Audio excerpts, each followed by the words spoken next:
Sa ating pag-uusapan ngayon, at nakakatawang isipin na sabi ko nga ba't pa parang tamang-tama sa akin to kasi sabi, I am not ashamed of the gospel.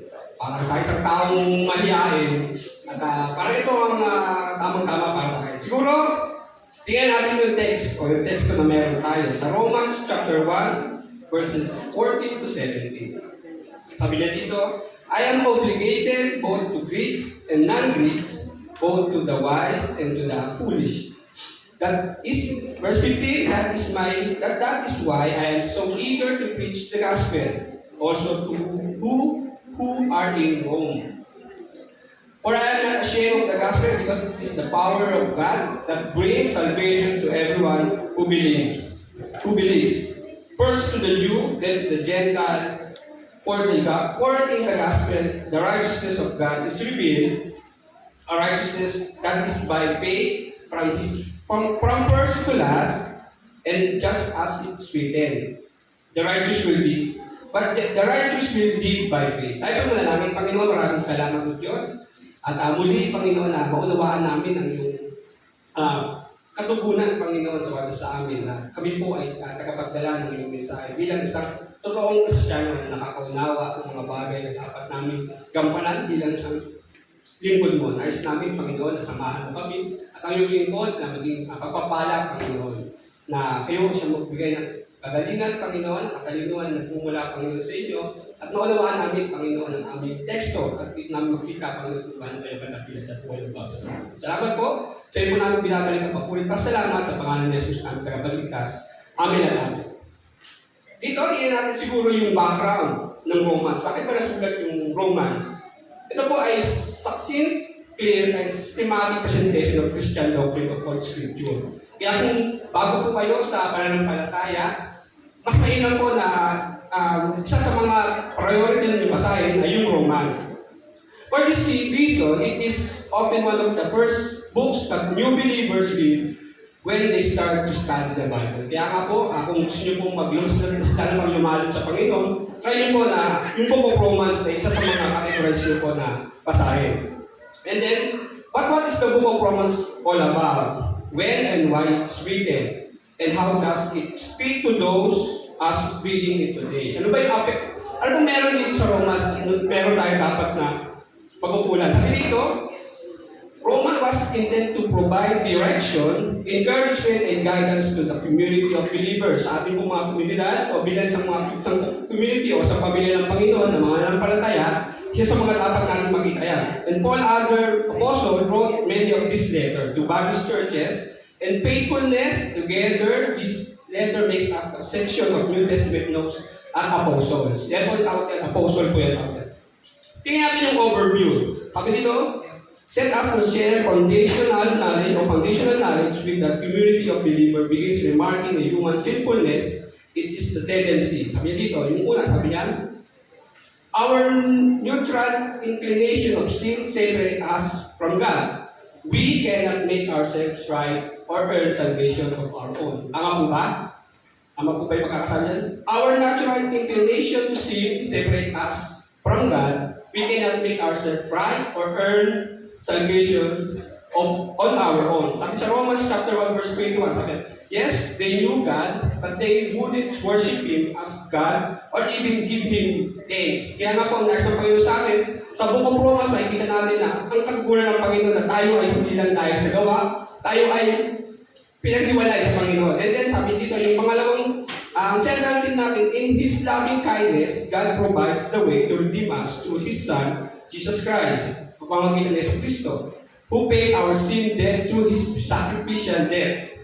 Sa Romans chapter 3, verse 22, sabi niya, we are made right with God by placing our faith in Jesus Christ. Yung pananampalataya natin, dapat nakasalalay sa Panginoon Yesu Cristo, and this is true for everyone. Dapat malaman natin sa bawat sa atin na nananampalataya ng nagdiniwala, no matter who we are. Jesus is our means of out of darkness and confusion of sinfulness. Pangalawa, ang pangatlo, God's grace in the Holy Spirit working in us to help us avoid sin and grow in holiness. Tingnan niyo po dito sabi nito, avoid sin. Sabihin, we are created o tayo po ay biglang nagkakaroon ng kasalanan, since yun po ay nature, we have to avoid sin and grow in holiness. Kailangan natin karoon ng paglago sa holiness. Sabi sa Romans chapter 8, verse 9 to 10, but you are not controlled by your sinful nature, you are controlled by the Spirit if you have the Spirit of God living in you. And remember that those who do not have the Spirit of Christ living in them do not belong to Him at all. Kaya nga po, isang magandang katugunan ng Panginoon sa atin na maunawaan natin na tayo ay bigyan ng biyaya ng Panginoon. Pangalawa, God's plan is for everyone. Any person who has faith in Christ Jesus can receive this redemption. Sabi sa Romans chapter 4 verse 13. Sabi dito, so the promise is received by faith, it is given free, and we are all certain to receive it whether or not we live according to the law of Moses. Kaya hindi po pasiyan po dito yung about the law. Kaya pag-usapan natin yung law. And then, yung panghuli, sabi, since we are all united in our needs for Jesus, we should work together, other members of the body of Christ. The church, when we build up each other, and give honor and glory to God. Sabi sa Romans 15, verse 5 to 6, sabi, may God who gives the patient and encouragement help you in complete harmony, kapag sabi minsan ng harmony with each other. It is fitting for followers of Christ, of Jesus Christ. Then all of you can join together as one voice, giving praise and glory to God the Father, Jesus Christ, our Lord. Ito po yung pinaka-konteksto ng Romans na ipinapaunawa sa atin na tayo ay makasalanan, and then by the grace of God, tayo ay nasave. Kaya natin sabi ito, overall, we can break the book of Romans into two ideas that people seek to emphasize. First is the God righteousness. Kung Panginoon po ay righteousness. This is the demonstrate both of contrast of our sinfulness and also in just and gracious way of the Lord. He's provided for humility and redemption. Yun po yun. Ang pangalawa po, yung second idea is justification by faith. By faith lang po. Not works, by faith. We are justified by faith. And it is a complex theological concept that essentially refers to the truth that we are not brought closer to God by our own action or death. Kung ano man yung pinagagawa natin, hindi tayo nagagawang holy nun. It's an act na lang po. Rather, Jesus come to us, and it's by placing our faith in Him that we are saved. Yun po yung pinapakita ng Romans. Kaya, totoo natin, I am not ashamed of the gospel. Bakit po? Sabi po sa Matthew 10, verse 33, sabi po dyan, but whoever denies me before men, I will also deny before my Father who is in heaven. Ano po ang reaction niyo po dyan? Iba kasi ang tingin nila dyan, nakakatakot po. Yung iba naman, ang tingin nila dyan, parang it takes parang service sa Panginoon na kailangan namin magampanan. Kaya nga po, ipapakilala ko po kayo yung sinasabi natin, yung the VIP. Kung tingnan niyo po yung the value of the gospel, the importance of the gospel, and the power of the gospel. Alam niyo po, pag isa kang VIP, naranasan ko ito isang beses, iba po yung pagkain nyo. Iba yung pinakain ng mga di naman sila parang discriminate. Pero pag ikaw kasi VIP, iba yung tinutulugan mo, iba rin yung pagdating mo pa lang sa isang lugar, ay yung gamit mo kinukuha na. Parang nanasan po yun sa come and join us, suppose, pag-fellowship yan. Pag tinulungan mo ko VIP, isa sa mga ganda aspecto ko pag ikaw ay VIP, lahat ng pagtingin mo, upo ka na lang at makikita mo sa sarili mo. Kaya tingin natin dito, the value of the gospel. Sabi dito, I am obligated both to Greeks and non-Greeks, both to the wise and foolish. That is why I am so eager to preach the gospel also to who are in Rome. Tingnan natin, bakit ba tingnan natin yung value? Kasi po, isa sa makikita natin sa value of the gospel of Jesus Christ is yung love of God. Nakaraan po, kaya may mga, nakikita po kayo ng mga hard heart, na nakalakay po yan.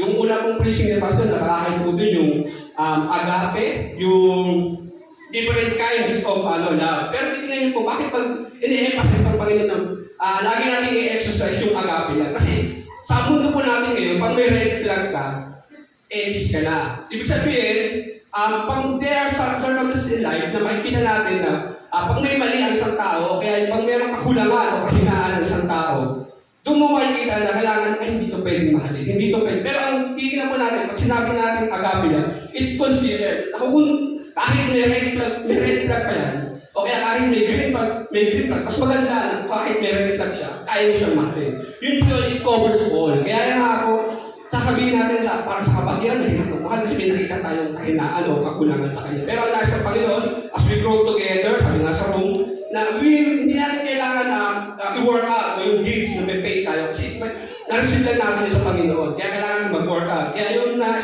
ating exercise sa Panginoon na dapat yung loving is hindi nakadepende na dahil mabait siya o dahil nata-challenge ako sa kapatid na ito, kailangan ko siyang mahalin. Yun po ang nais ng Panginoon sa Panginoon. And then to the love of the fellow believer. Alam niyo po yung value po ng love of yung fellow believer, makikita niyo po yan sa katabi niyo as a Christ. Kaya nga po yung paghuhugas ng paa, isa po yun sa dineklara ng Panginoon na dapat natin i-exercise. Kaya nga po bilang sa Kristiyano na makikita dapat natin yun na itsualubas na makikita mo na ay, kay Kristo to. At kailangan kong pag-servan ito. Kailangan kong bigyan ng katugunan ng pagkatawag sa akin. Kaya dito makikita din, bakit ba sinabi po na unobligated and so eager to preach the gospel? Kasi po makikita niyo po dyan, kaya po napaka-value ng Panginoon ng gospel sa Kanya. Kasi po pag nanalangin po sa sabi niya, pray for me that I have my energy na ma-preach yung gospel, not my circumstances. Kaya nga po, pag tingnan niyo po yung nasa kulungan po siya, maswerte na po kung merong unan. Kasi ngayon po, kung titingnan niyo po yung kulungan natin, okay po, siguro tingnan niyo, may nakabukod yung palikuran, nakabukod yung CR, pero kung titingnan niyo po yung estado po ni Paul doon, di ko po alam kung merong taga o merong ibis na katabi siya. Pero ang lagi niya rin is pray for me. Pray for me. Na kailangan ko maipamahagi ang salita ng Diyos. Bakit ba? Kasi minsan kasi yung prayer natin nakadepende doon sa nais na meron tayo. Yung convenience na tinatawag. Pero Paul, regardless na ano yung circumstances sa buhay meron ako, pinagpapasalamat na yun. Pero nais si Paul, na maunawaan natin, it's so eager for us na kailangan natin i-share yung gospel. Kasi hindi naman ito about the convenience to preach the gospel. Kaya nga po, sabi niya dito, I am debtor both to Greeks and to barbarians, both to wise and to unwise. Doon, hirap mo na, no? Makipag-usap kayo sa unwise. Isang challenging part po, kasi minsan, nakikita rin, parang mahirap konsidera. Lalo na pag matalino, mas lalo mahirap konsidera. And then, I am a dictator both to Greeks. This is the obligation that rests on those who are share the gospel. Kasi minsan, pag sinabi natin Greeks, yung mga kamag-anak, madali na lang yan, Paul had special sense of obligation to the Gentiles because he was the apostle to the Gentiles. His own personal salvation demanded that he share the salvation with others. Kaya sabi sa 1 Corinthians, sabi dito 9:16, sabi, for I have preached the gospel, I have nothing to boast of necessity. It is then up to me. Yes, who is me if I do not preach the gospel?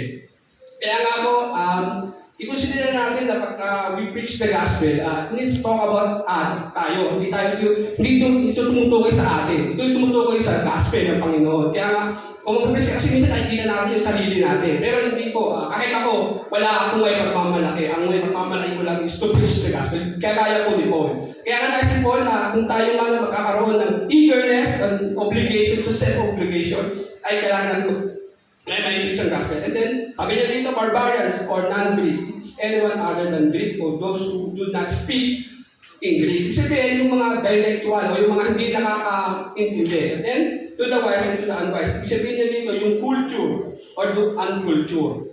Paul wanted to spread the gospel irrespective of ethnic and cultural background. There was no partiality in him. Kaya yung principle, God does not want us to distinguish between group in giving the gospel. Kaya nga, hindi natin dapat pinipili ang mga bagay na dapat ibahagi na. Kaya nga dito, sabi niya dito, bakit ba mahalaga? We are double debtors to the Christ and to men. It is amazing that so few Christians feel with any debt to those without Christ. Paul had says the responsibility to give the gospel to all times. Kaya nga po pinakakatuwang tanong ko, sabi nila, maraming gustong pumunta ng langit. Pero ayaw ng ilan na takot sila mauna. Nakuha niyo po? Pag tinanong mo, hindi na gustong pumunta ng langit. And then, follow-up question mo, gusto mo na ba? Kaya, sino gustong mauna? Kasi ang totoo po niyan, ang kailangan po ng tao is hindi po langit. Ang kailangan po ng tao is ang Diyos. people need Christ. Yun po yung kailangan natin ma-maintindihan na share the gospel na hindi tungkol po ito sa langit. Kasi habang nandito ka sa lupa, mag-struggle ka. At kung hindi ka naka-founded, kaya nga po sabi ni Paula, kaya I'm obligated. Na dito maunawaan natin na siyempre kung mag-share tayo ng gospel, we emphasize, essential naman talaga yung kalangitan. Pero dapat maunawaan ang totoong kailangan ng tao is God. Kahit anong dating mo, kasi alam natin ang Panginoon. Kaya nga din yung application sa the value of the gospel. If we are the bridge found the way to pay our debts in our sins, that we are reimbursed by praying and then our sharing the gospel. Kaya kapag tama ang pagkaunawa mo doon sa gospel o yung value. Kaya nga po, kung titingnan niyo po, sabi ni Jesus Christ, pupunta ako sa Ama para maghanda ng kwarto. Ibig sabihin, prepare a place for you. Kaya nga, ang theological na pagkaunawa doon, kailangan Jesus Christ pumunta ng Calvary para magkaroon kayo ng lugar. Kasi this is the holy place. You sinner, parang yung sinasabi niya, wala kayong lugar doon na mga makasalanan. Kaya kailangan ko pumunta ng Calvary, mamatay para magkaroon kayo ng lugar. It's not about the crown, yes, meron tayong crown. Pero yung pagkaunawa mo doon, bakit ginawa ni Jesus Christ? Kasi wala tayong lugar doon, tayo ay mga makasalanan. Kaya dapat maunawa natin yung value doon. Yung pangalawa, the importance of the gospel. Sabi dito, for in the gospel, righteousness of God is revealed. A righteousness that is by faith, think about by faith, from this to last, just is written, the righteous will be faith, live by faith. Talon tayo, gusto ko muna ihiwalay kayo sa, gusto kong makita niyo po yung judgment of Jerusalem into Judea. Medyo alis po tayo. Sa Isaiah chapter 3, kung meron po kayong Bible, samahan niyo po ako. Samahan niyo sa Isaiah chapter 3, verses 1 to 3. Sabi dito, see now the Lord Almighty is about to take from the Jerusalem the supply and the support, all supplies of food and all supplies of water, the hero and the warrior, the judge and the prophet, the diviner and the elder, the captain of 50 and the man of rank, the counselor, the skilled craftsman, and the clever enchanter. Bakit ko po kayo nilito? Kasi alam niyo po, isang importante na dapat natin maunawaan bilang isang Kristiyano, dapat tinanggal na ng Panginoon yung mga noble people. Pag tinanggal na po ng ma-realize niyo po na pag yung judgment, malapit na ang judgment ng Panginoon, inaalis na po niya yung mga noble people. Ano po yung pumapalit? Yung mga weak men. Kaya nga po, it's important for us, kaya nga po sa pamilya, sa isang pamilya, ano po yung na-produce natin? Strong men ba o weak people lang? Kaya nga, even sa our church, kaya nga po, ang nais ng Panginoon, pag malalaman mo na, kaya nga po, makikita niyo po, sa balita na alam ko may makikita kayo mga kalalakihan, dresses women, and then find each other. Makikita niyo po yan sa balita ko. Punta po kayo Thailand, meron pong mga ganun. Kaya nga po, emphasis natin how weak. Makikita niyo po, kaya nga po, may malalaman kayo, mga lalaki, humihiram ng lakas sa bote. Sabihin, bakit ganun sila? Sabihin, bakit ganun? Nakikita na po natin yung gospel. Kaya it's important for us na ma-share yung gospel. Kasi yung society na meron tayo, yung corrupted, alam niyo po, yan na po yung revelation ng Panginoon na nire-remove na ng Panginoon ang mga noble people. Yung mga, tinatawag natin yung the judge, yung may katotohanan, yung judge, yung totoo, yung tapat, yung warrior, yung handang mo kayo maglaban, yung diviner and the elder, yung mga ano po ang mamumura. Kung tingnan niyo po yung mga sumunod na verse dyan, yung mga kabataan, wala na pong respeto sa magulang. Sabihin, yan na po yung nagiging dahilan. Kaya nga po, kung titingnan niyo po sa isang pamilya, observe niyo po, sa pamilya niyo, nagpuputus ba kami ng weak o nagpuputus ba kami ng strong? Kaya nga po yung laging payo ng magulang namin sa amin, kawawa kayo pag nawala kami. Kaya kailangan namin maging strong. Kaya kailangan namin maging mature na. Kasi mahirap po na magawaan. Kaya kanina sabi, what does the Romans say it is? Sabi dito, the righteousness of God is revealed in one sense, that is given to human being by their faith in Christ It's other word that declares the human being to be righteous in His eyes because of their faith. Kaya nga po kailangan natin maging righteous sa pagpapalingin ng Panginoon. Kaya nga po, unahan ko na po yung simbahan na mag-announce. Kakaroon po tayo ng gathering para sa mga pamilya. Kaya invest po kayo kasi wag lang po kayo mag-invest doon sa mga bagay na material things. Kaya nga po, ang magandang katanungan, ano po ba i-invest nyo? Ano ba yung, why are you investing sa mga Lazada ba? Siyempre po, naman yun, o yung mga beauty products. Pero ngayon po, magkakama po tayo ng para ma-enhance o ma-power o yung karoon ng katugunan yung sa mga pamilya. Yan po natin maisiayos. Kaya mag-invest po, matagal pa po kung kaya po mag-ipon, mag-ipag-ipunan nyo na po. Invest nyo na po kayo. Kasi po, costly po yun. Pero mas costly po pag mahirap na pong matugunan yung pangangailangan. Kaya nga po kasi ang nais natin is matugunan yung pangangailangan ng pamilya. Pero hindi lang po. Ano po ba talaga yung totoong pangangailangan ng isang pamilya? Ano po ba talaga totoo? Is the Christ. Kaya kailangan po, as we announce it, kaya nga po, maging handa po kayo at challenge ko po ang every family na paghandaan niyo po. Kaya dito, ritual obedience is nothing. The Romans made abundantly clear, people cannot be declared righteous before God by following the law. Kaya nga po, dapat po ulawaan po natin yan. Hindi po tayo na nagiging righteous pagdating sa law. Kasi minsan na iba, sabi nila, kabisado ko yung law at nagagawa ko yun. Ano po yung pang-pito sa Ten Commandments? Diba? Mahirap po, no? Pag hindi mo natin kabisado. Pero po yung mga Pharisees and Sadducees po, 600 plus po na mga law ang kanilang kabisado. Pero hindi about ito eh. Sabi na dito, it's not about that, it's not justified by faith.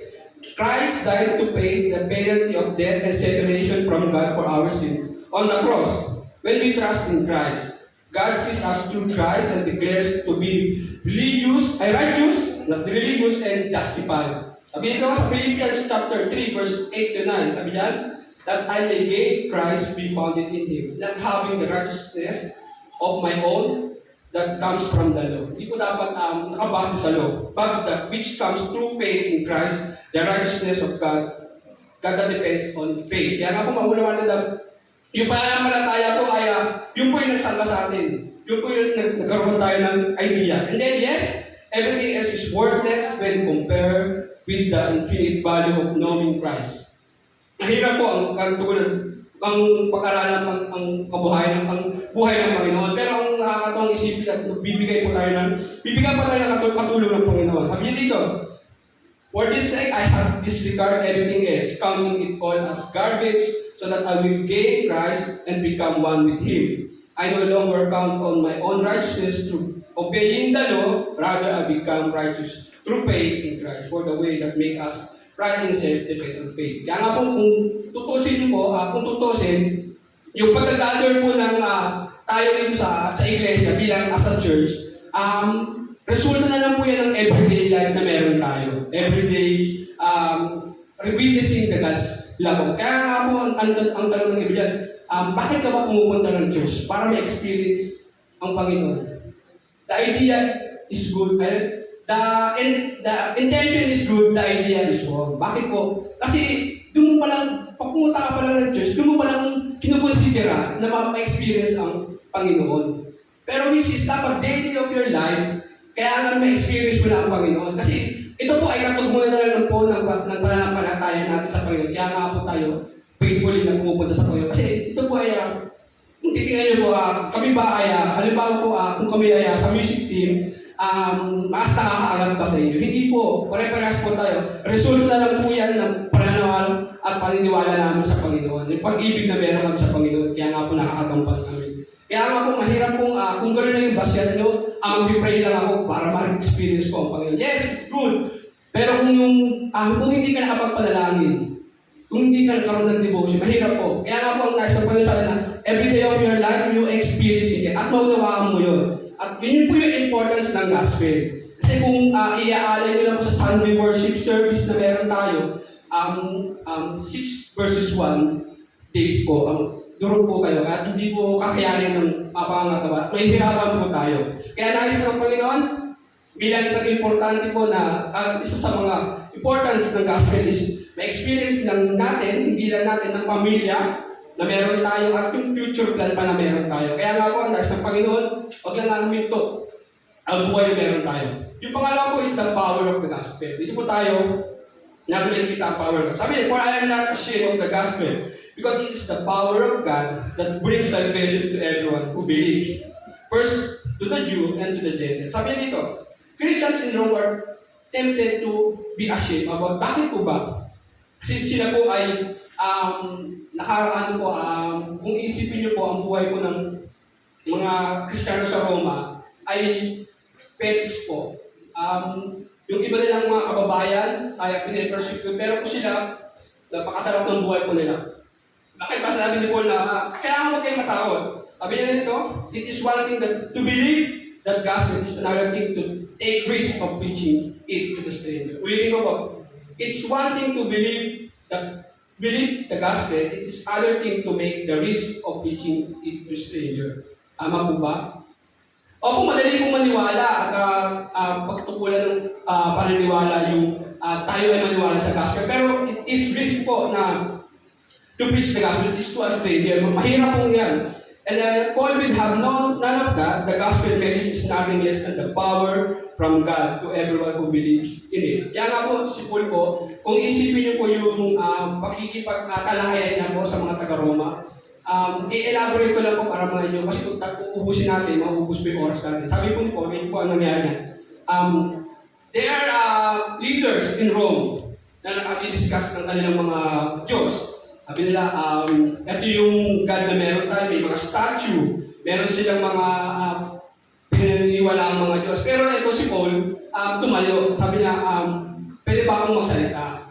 Sabi niya, pwede ba akong lahat ng ginagawa niyo ay mali. Sabi niya gano'n.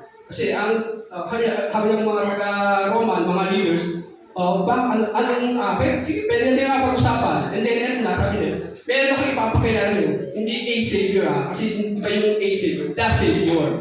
Ibig sabihin, the Savior. Sabi niya nito, Jesus Christ, the Savior from the Nazareth. Sabi niya, sino ba yan? Sabi niya, ang ibang mga taga-Roma, sino ba yung sinasabi yung Jesus? Born in virgin. Sabi niya nun. Sabi niya, ito mga taas na round ito. At nakikipag-usap niya, okay, at she declare a king. Sabi niya, kamusta yung tatay niya? Ano ba yung tatay niya? Siguro sabi ni Paul, carpintero. At kung titignan niyo po yung discussion niyo po nila, makikita niyo po dun how the power of God and the gospel is this. Sabi niya, kamusta? Asan na siya ngayon? Pinakot po siya sa krus. Bakit siya pinakot sa krus? Sino man na nagpako sa kanya sa krus? Yung mga kababayan niya. Sa Jerusalem po. Yung po yung mga kababayan niya. Tingnan niyo po yun, how horrible na. Pag inikwento niyo po yun, ano po ba yung may isip niyo na yung gano'n siya. Meron pa tayong gano'ng kalakas na parang yung hari natin ay mismong mga kababayan niya ang nagdeklara ng kamatayan niya. And then sabi niya, heroes again. Heroes again. Asli siya ngayon, nasa heaven. Kaya yun po yung importance ng understanding ng gospel po. Kaya po yun kung hindi mo siya mauunawaan at hindi mo siya makikita sa gospel, mahihirapan kang i-understand, mahihirapan kang i-communicate. Kaya nga po sabi ni Paul, kailangan natin magkaroon ng pagkikita ng value, yung importance ng gospel. Kaya nga po sabi ni Paul, though they reject the message as a nation, many Jewish people did indeed trust in Christ for their salvation, starting the 12 disciples. Kaya nga po, nakikita niyo po yung katugulan ng 12 disciples. The evidence explained is part why Paul often began his work in the new city of preaching in the Jewish synagogue before moving to the preaching of the Gentile. It is true that Christ sent Paul to preach to all the nation, but he also commissioned Paul to preach about him to the children of Israel. Kaya nga po, meron po akong kaibigan, isa sa mga nakikita kong magkaroon kami ng discussion. Sabi niya, si Jesus Christ ay tao lamang at walang sinabi sa Biblia na siya ay Diyos. Sabi ko, mahirap kasing yung doctrine na meron ako at i-access ko sa kanya. Sabi ko, ganyan na lang. Ang pag-usapan natin is, bakit ba siya napatay? Bakit ba siya pinatay? Ang sabi niya, inakusahan siya na blasphemy. O sabi ko, yun na nga yun. Kasi people, yung mga kababayan knew that the blasphemy, na yung ituring mo sa sarili mo na Diyos is blasphemy na hindi na. Sabi ko, yun na pala eh. Yun na yung kasagutan natin. Kasi sabi ko, mismo mga kababayan niya ay nakita na si Jesus Christ ay dinedeklara niya na siya ay Diyos. Tayo pa kaya na malayo, mga Pilipino na hindi natin naunawaan. Sila mismo, sila yung mga naghatid sa mga matataas na katungkulan na eto si Jesus. Kaya nga po darating na Semana Santa, makikita niyo po yung kwento na yun na yun po yung katungkulan na wala naman sinabi si Jesus Christ, pero sabi niya kasi yung chapter 8 na I am, yung sinabi ni Jesus Christ, I Father are one. Isa na po yun na katunayan at naunawaan po yun ng mga Hudyo. Kaya nga po sa atin na pag naunawaan yun is blasphemy na po yun. Matinding kasalanan na po yun. Machit tayo na hindi natin maunawaan na gano'n. Pero sila po naunawaan nila yun at nakama po nila yung gano'ng scenario sa buhay nila. Kaya nga dito, bilang the power of the gospel is transforming. Kaya nga po pag naunawaan nyo yung the value and the importance, hindi ka na yuyuko pa na I'm a sinner. Hindi ka na uupo pa na okay, ligtas na ako. Meron na akong salvation. Hindi po yun yung power na tinatawag. Ang power po is continuing simula nung nakilala mo si Jesus at yung hanggang ngayon nagkasala ka, patuloy mo pa rin siya makikilala. Hindi po yun yung okay na, bahala na sila sa buhay nila. May salvation na ako, bahala na kayo, okay na yun. Pero yung nais ko yung pakinawa natin na the power of the gospel is yung magpapatuloy ka. Opo, natural po sa atin na di natin na may iwasan yung kasalanan. Nandiyan po yan. Pero yung pinaka-power po ng gospel is yung tatayo ka at babalik ka sa Panginoon na in regards, kasi ang kasinungalingan po ng kaaway sa atin ay makasalanan ako. I am not deserved that. Pero siya po ang nagkaroon ng oras sa atin at dapat tayo ay magkaroon din ng gano'n na tumayo at magbalik sa Panginoon. Hindi po natin makikita ang kapangyarihan ng Panginoon at kung tayo lamang ay maniniwala na tayo ay kalunan. Pero kung iisipin niyo po na ang power ng gospel is come up na tayo ay tumatayo at sa mga bagay na gusto ipahiwatin sa atin ng Panginoon. Kaya tignan niyo po itong yung gospel na to, mahirap siyang i-preach lalo pag hindi mo siya naunawaan. Mahirap siyang ibigay o mahirap siyang ideklara sa buhay natin kung hindi mo siya totoong nararanasan. Kaya nga po, kung naranasan niyo yung value, yung pagkamatay ng Panginoon sa Kristo sa bawat sa atin, kung nakita niyo yung importance ng kahalagahan ng gospel na kung ano ba yung dapat namin inaaral as a family, ano ba yung dapat namin pinag-uusapan as a leader of church, ano ba yung dapat namin tinatalakay, o ano ba yung dapat pinag-proposan namin, ano ba yung dapat namin, saan ba kami nag-e-invest as a family? Sa material things o sa gospel ng Panginoon. Yun lang po, kailan po distinguish niya. At alam niyo po sa sarili po ng bawat sa atin na mahirap pong sumuwag sa buhay kung hindi naman natin naunawaan. Kaya nga po kung tingnan niyo po yung summary o yung application po nito, sabi niyo dito, I am not ashamed of the gospel because I know the value of the gospel of Jesus Christ. Kung naunawaan po yung value o yung kahalagahan, bakit namatay si Yesu Cristo, hindi mo maiisip na, kailangan kong may preach at makita ang kakaroon.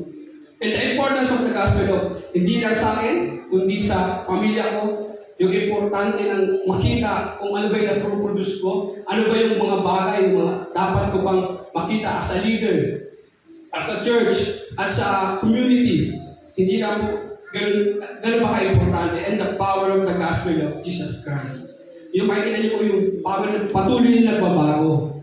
Kung makikita niyo po yung sarili niyo na hindi pa rin ganun ka-effective, alam niyo po, may gagawin ng Panginoon. Kaya nga po, yung conclusion natin, sabi dito sa Revelation chapter 3, verses 20. Here I am, I stand at the door and knock. If anyone hears my voice and open the door, I will come in and eat with that person and they with me. Alam niyo po, hindi naman po ito talks about bubuksan mo lang yung pinto, kakain kayo ng Panginoon. Ang gusto i-deserve pa yun sa Pag sinabi mo, Lord, come into my heart. Pag sinabi ni Lord na akin yan, your dreams, your desire, your plans, pag sinabi ni Lord, akin yan. Pag sinabi ni Lord na yung future, akin yan. Your belief, akin yan. Your theology, akin yan. Even your whole life po, ibibigay niyo po yan. Yan po yung understanding the gospel. Yung totoong nakapag-unawa. Kasi hindi po, mahirap pong ibigay. Lalo na po ngayon, maraming pangangailangan, maraming dapat i-provide. Pero nasa Panginoon na, we live by faith and we justify by faith. Alam niyo po, isa sa mga bagay na dapat natin maunawaan na yung katugunan ng pananampalataya, tayo po ay tinubos ng Panginoon sa ating kasalanan at tayo ay dapat magkaroon ng pananampalataya. Kaya nga po isualabas na magkaroon ng tamang pagkaintindi na maraming tao na nahihirapan at mga bagay na hindi nila maunawaan. Pero ano ba yung dapat natin i-consider at bagay na dapat natin maunawaan sa pagkakaroon ng Yesu Cristo at pag-preach ng gospel. Opo, mahirap po. Pero kung naunawaan, naiintindihan at nagkaroon ka ng tingin mo ng kapangyarihan, hindi lang ito yung kapangyarihan na parang mga miraculo. Ito po yung hindi ka na nagiging kakaroon ng pagkakatakot o yung tingin mo sa sarili mo na nangangamba. Pag ikaw ay nanalangin, alam mo, ikaw ay sasagutin. Kasi minsan pag tayo ay nanalangin, parang nandun pa yung pagdududa. Minsan pag tayo ay naniniwala sa Panginoon, minsan kini-question pa natin ang kakayahan ng Panginoon. Minsan nandun pa tayo sa senaryo na parang ang tingin natin ay maliit ang ating Panginoon. Kaya nandun pala makikita natin na may a-analyze natin na, Lord, ano ba yung dapat kong maunawaan? Ano ba yung totoong gospel na meron dapat ako? Kaya kung tayo man ay nahihiya sa gospel na meron tayo, try to understand the value, kung ano yung binahagi ng Panginoon sa atin, ano yung inaalay niya sa cross. Kasi alam natin na tayo ay hindi karapat-dapat doon, pero siya ay namatay para sa atin. And then the importance, yung kahalagahan nito sa ating sarili, sa ating pamilya, sa ating future, sa ating mga gagawin pa, even sa ating ministry as a church, ito yung importante. Kaya nga po, dapat and the power na hindi tayo dapat nagkaroon ng pag-aagam-agam, na tayo ay magkaroon ng katugunan. Tutusin nga po, sabi ko mahirap ang buhay ng Kristiyano na ang pangahawakan mo lang ay pananampalataya. Kasi sa panahon ngayon, kailangan may mga second option ka, may mga plan A, plan B. Pero dito sabi ng Panginoon, it's a whole na kailangan mong i-alay sa Panginoon ng mga bagay na meron ka. Even your studies, even your future plan. Kasi alam niyo po, nakapagkwentuhan nga namin ng mga young pro, sabi namin, magtayo mga ng bahay, pero kinabukasan bigla kang nawala. Sabi namin, sayang, no? Pero investment mo yun, sabi namin. Ano ba yun, parang mahalaga yun na meron kang gano'n. Pero sabi namin, katugunan sa mga panalangin, pero yung tamang pagkaunawa sa gospel na it is important. Tama.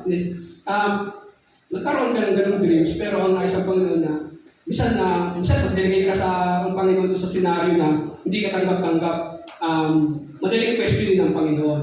O biniligay ka ng Panginoon doon sa senaryo na bagay na tingin mo na, Lord, bakit ako nandito? Pero ang nais ang Panginoon, yung pagtitiwala, yung bagay na dapat natin maunawaan ay ibigay natin sa Panginoon. Dahil na po yung gospel ng Panginoon. Kaya samahan niyo po ako sa panalangin. Panginoon, dapat nga po kayo sa bawat sa amin at maunawaan namin na yung mga bagay na katotohanan na magpapalaya, Panginoon, sa amin. At ano man ang mga bagay na dapat namin maunawaan, dapat na namin ma-prove sa bawat sa amin at magkaroon ng tamang pagkakaroon ng unawa sa iyong gospel. Ito nga po yung simbolo, Panginoon, na totoo kami mga Kristiyano. Yung ginawa mo sa cross ay hindi po biro yun. At yung pagkakaroon ng importansya, Panginoon, ng aming gospel sa buhay na sa amin, sa aming family, sa aming community, Panginoon.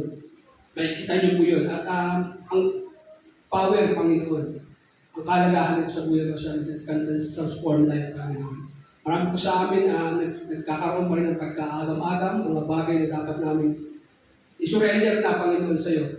At ang mga bagay na dapat pa namin maunawaan at magkaroon kami, Panginoon, ng dapat pa namin paglago bilang isang mananampalataya sa iyo at naibahagi namin ito, hindi lang dapat sa amin, hindi lang sa pamilya, kundi, Panginoon, sa mga taong nangangailangan at kailangan nila ng Panginoon. Kaya nga po, sa iyo namin binabalik ang lahat ng mapulit na salamat sa pangalan ni Jesus namin tagapagligtas.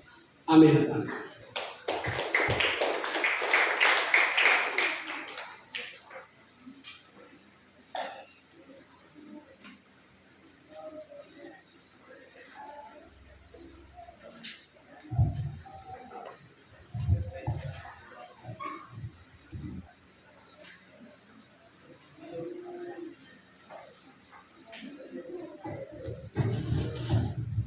Amen.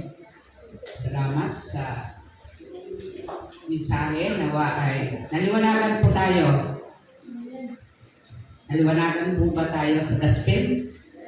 Amen. Purihin ang Diyos. Dapat lang na maging maliwanag para tayong lahat ay lumakad sa liwanag ng katotohanan. So, salamat sa Panginoon sa bawat isa sa atin at tayo ay dadako doon sa pagbibigay. Masaya po ba tayo magbigay? Parang mahina. Masaya ba tayo magbigay? Amen! Dapat lang tayo masaya. Alam mo yung magsasaka, pag siya ay nagsasaka, napakasaya niya. Bakit? Magtatanim siya. Kaya ngayon, meron po tayong basket na kailangan tayong magtanim. Dahil sabi dito sa Biblia, tandaan ninyo ito. Sabi niya, ang nagtatanim ng kakaunti ay mag-aani ng kaunti. At ang nagtatanim naman ng marami ay aani ng marami. Ang bawat isa ay dapat magbigay ayon sa sariling pasya, maluwag sa loob at di napipilitan lamang. Sapagkat iniibig ng Diyos ang pusang nagbibigay ng may kagagahan. Amen! Kaya dapat yung puso natin ay masaya sa pagbibigay. Bakit? Ito ang panahon. Ito ang pagkakataon na tayo ay makakapagtanim. Dahil yung ating pastor ay pupunta doon sa mga Ilocano at ito ay gagamitin doon. Maging bahagi tayo sa kanilang gawain sa pamagitan ng ating pagbibigay. Amen ba? Yun po ang ating layunin. Si pastor ay may kalayaan na dumako doon at tayo din naman may kalayaan magbigay. Amen. Purihin ang Diyos. Gamitin ito ng Panginoon para sa pagpapalaganap ng kanyang mga salita at pagtibay ng pagkakasama-sama bilang mga anak ng Diyos. Tayo ay manalangin. Panginoon, marami pong salamat sapagkat totoo po, Panginoon, na pag kami ay kumakatok, ang sabi mo ay bubuksan mo ang pintuan ng kalangitan kapag kami ay kumatok. At kung kami ay hihingi, ikaw ay magbibigay. Panginoon, ang sabi mo, Panginoon, humingi kami ng ayon, Panginoon, sa pangangailangan ng bawat isa. At kayo po ang Diyos na nakakaalam sa bawat isa na nandirito ngayon at maging doon sa pupuntahan na lugar nila Pastor, Panginoon o Diyos, ay amin pong idinadako sa iyong presensya, O God, na sa pamagitan ng mga biyayang ito na aming ibabahagi para sa kanila, gamitin mo ito maging isang instrumento para magtibay ang kanilang pagsama-sama sa pagbibigay ng mga panahon at oras para ikaw ay sambahin, para ikaw ay paglingkuran, para ikaw ay patuloy na magparanalan. Ganon din sa aming iglesia na kami ay nandirito ngayon ay nagkakaisa, na nagsasama-sama, na masaya ang aming puso, ang aming kaisipan ay masigla, ang aming katawan, na kami ay makapagbibigay sa pamagitan ng mga pinagkunan ng mga biyayang ito, Panginoon, na ikaw ang nagpala saan man ito galing, sa negosyo man, O Lord, sa mga trabaho man, O God, o ano pa man, Panginoon, ang pinagkalingan, ikaw ang Diyos na nagpala nito, at ikaw ang nangako na kapag kami ay magbibigay, ibabalik mo ito ng higit pa doon sa kanilang kakailanganin. Salamat, Ama, salamat, sapagkat mayroon kaming pag-asa na isang Diyos na nangako noon, ngayon at magpakailanman, sa tanging pangalan na si Jesus. Amen. Amen.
Purihin ng Diyos.